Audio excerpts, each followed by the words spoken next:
Assalamualaikum warahmatullahi wabarakatuh. Hai ibu-ibu, perkenalkan nama saya Ida Laila, mahasiswi dari Universitas Nahdlatul Ulama Surabaya dari Prodi D3 Kebidanan. Saya di sini ingin mengajak ibu-ibu semua untuk mendeteksi dini risiko pada ibu hamil dengan menggunakan KSPR atau Kartu Skor Puji Rojati. Sebelumnya di sini saya akan menjelaskan apa sih KSPR itu. KSPR itu adalah Kartu Skor Puji Rojati yang digunakan sebagai alat screening antenatal berbasis keluarga dan juga untuk menemukan faktor-faktor risiko pada ibu hamil dan juga mempermudah perkenalan kondisi untuk mencegah terjadinya obstetrik pada ibu persalinan.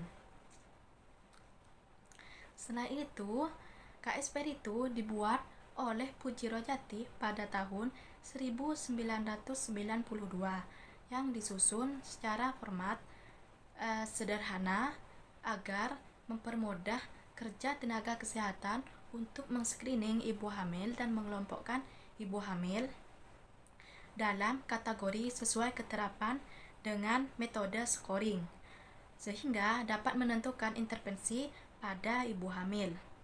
Kemudian ada juga ibu hamil. Ibu hamil masa dimulai dari konsepsi sampai janin lahir. Lama hamil adalah normalnya 280 hari atau 9 bulan 7 hari yang dihitung dari HPHT-nya.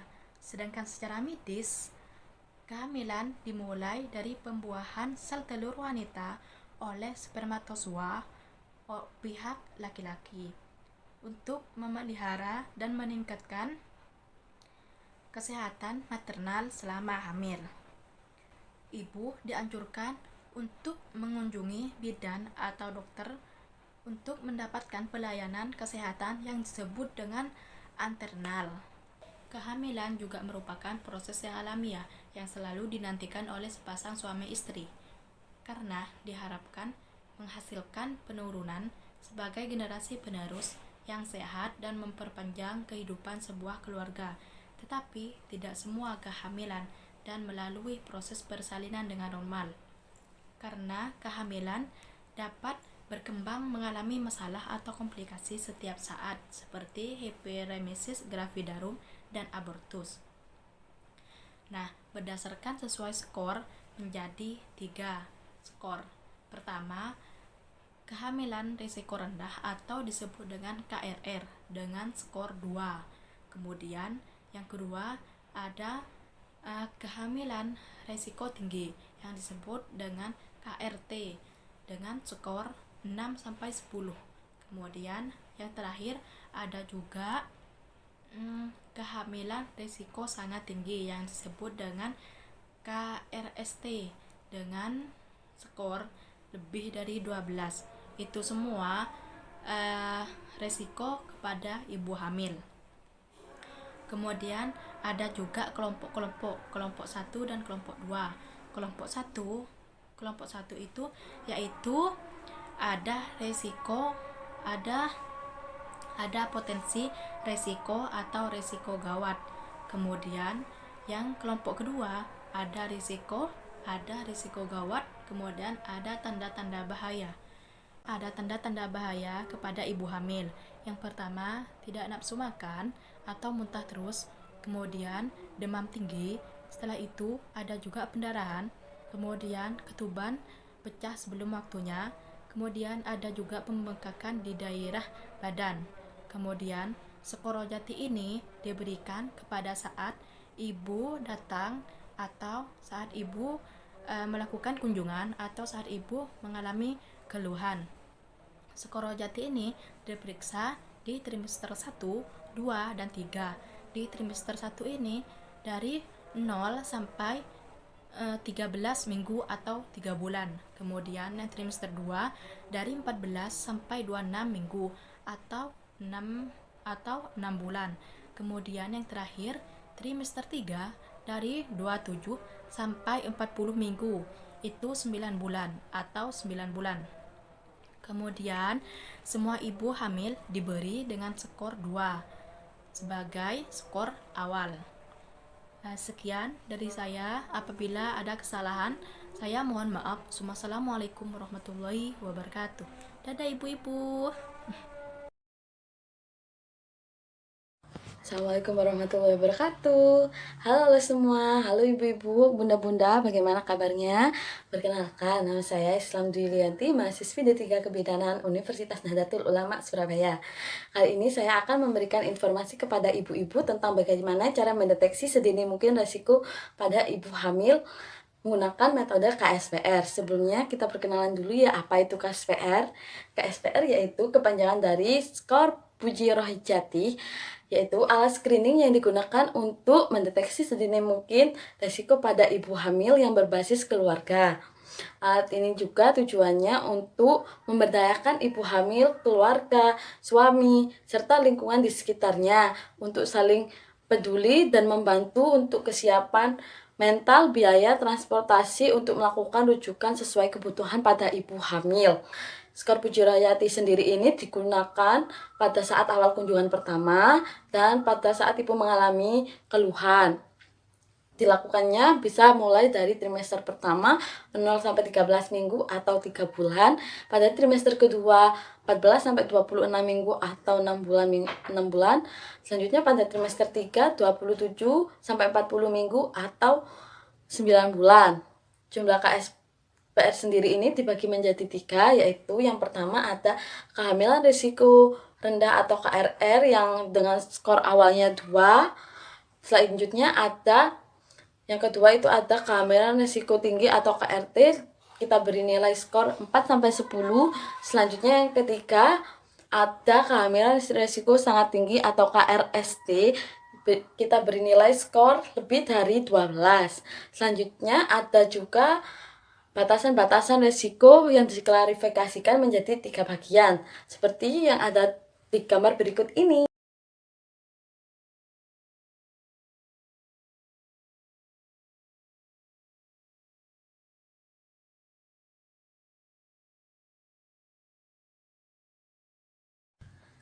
Sekian penjelasan KSPR yang telah saya berikan, kurang lebihnya mohon maaf. Assalamualaikum warahmatullahi wabarakatuh.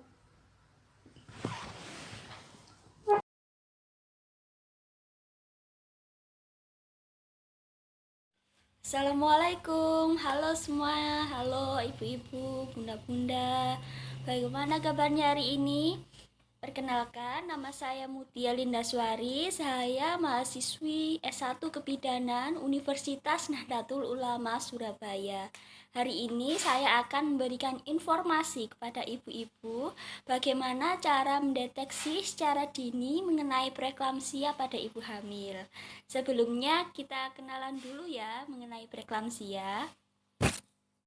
Preeklamsia adalah masalah kesehatan yang dialami pada ibu hamil dengan ditandai hipertensi atau tekanan darah tinggi serta adanya protein pada urin atau proteinuria. Kemudian juga ditandai dengan adanya bengkak, biasanya terjadi pada bagian wajah maupun pada bagian kaki. Biasanya preeklamsia ini dimulai sesudah 20 minggu atau setelah 20 minggu. Tingginya preeklamsia ini menjadi salah satu tanggung jawab pemerintah maupun masyarakat untuk dapat diturunkan, yaitu dengan melakukan deteksi dini pada preeklamsia pada ibu hamil. Lalu, apa saja sih bahaya dari preeklamsia itu sendiri? Yang pertama, preeklamsia ini akan menyebabkan tekanan darah tinggi seperti hipertensi, kemudian terjadi penambahan berat badan, lalu terjadi penambahan protein pada urin. Setelah terjadi ketiganya, maka akan terjadi bengkak, biasanya terjadi pada daerah wajah maupun pada bagian kaki. Setelah terjadi bengkak, maka akan terjadi eklamsi atau kejang. Maka dari itu kita harus melakukan pencegahan, diantaranya kita harus pantau secara terus-menerus mengenai tekanan. Assalamualaikum warahmatullahi wabarakatuh. Perkenalkan, nama saya Fatma Yuda, mahasiswi S1 Kebidanan dari Universitas Nahdlatul Ulama Surabaya.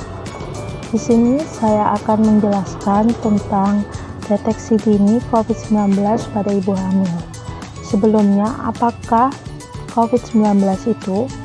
COVID-19 atau virus corona adalah penyakit menular yang disebabkan oleh virus. Sebagian besar orang yang mengalami COVID-19 akan mengalami gejala ringan hingga sedang dan akan pulih tanpa penanganan khusus. Namun, sebagian orang akan mengalami sakit parah dan memerlukan bantuan medis.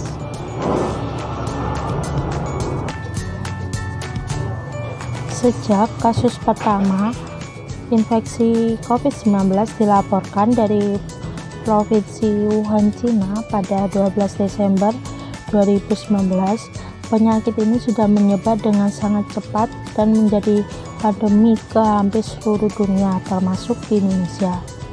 Kasus infeksi COVID-19 pada ibu hamil juga semakin meningkat kejadiannya. Berbagai laporan ilmiah membanjiri media sosial dan ilmiah di seluruh dunia tentang epidemiologi, gejala klinis, perjalanan penyakit, etiologi, patomekanisme, molekuler dan seluler, upaya deteksi dini, diagnosis, pencegahan, dan pengobatan. Namun di sini terdapat dua gejala, yaitu gejala umum dan juga gejala klinis. Untuk gejala umum itu sendiri, gejala umum yang ditimbulkan pada ibu hamil ada 5 ciri. Yang pertama, gejala-gejala yang dialami biasanya bersifat ringan dan muncul secara bertahap. Lalu, beberapa orang yang terinfeksi tidak menunjukkan gejala apapun dan tetap merasa sehat. Lalu selanjutnya, gejala COVID-19 yang paling umum adalah demam, rasa lelah, dan juga batuk kering. Lalu beberapa pasien mungkin mengalami rasa nyeri dan sakit, lalu hidung tersumbat, pilek, nyeri kepala, konjungtivitis, sakit tenggorokan, diare, hilang penciuman, dan juga ruang kulit. Dan kebanyakan ibu hamil hanya mengalami gejala flu atau flu-like symptom. Derajatnya dari ringan hingga sampai sedang. Lalu untuk gejala klinisnya, yaitu menurut data Perkumpulan Obstetri dan Ginekologi Indonesia atau POGI, ibu hamil yang terinfeksi COVID-19 juga bisa memperlihatkan gejala klinis. Gejala-gejalanya yaitu demam dari 63 sampai 92 atau 68%, batuk 37 sampai 108 34%, malaise atau kurang enak badan dari 14 sampai 108 13%, sesak nafas dari 13 sampai 108 12%, nyeri otot dari 11 sampai 108 10%, nyeri tenggorokan 8 sampai 108 7%, diare 7 sampai 108 6%. Menjaga kehamilan agar tetap aman dari COVID-19 yaitu pemeriksaan kehamilan pada masa pandemi. Untuk trimester pertama, pemeriksaan kehamilan tidak dianjurkan, kecuali dibutuhkan pemeriksaan USG bila curiga kehamilan ektopik. Lalu untuk trimester kedua, pemeriksaan kehamilan melalui telekonsultasi, kecuali dijumpai keluhan atau kondisi gawat darurat. Trimester 3, pemeriksaan kehamilan harus dilakukan dengan tujuan utama untuk mempersiapkan proses persalinan.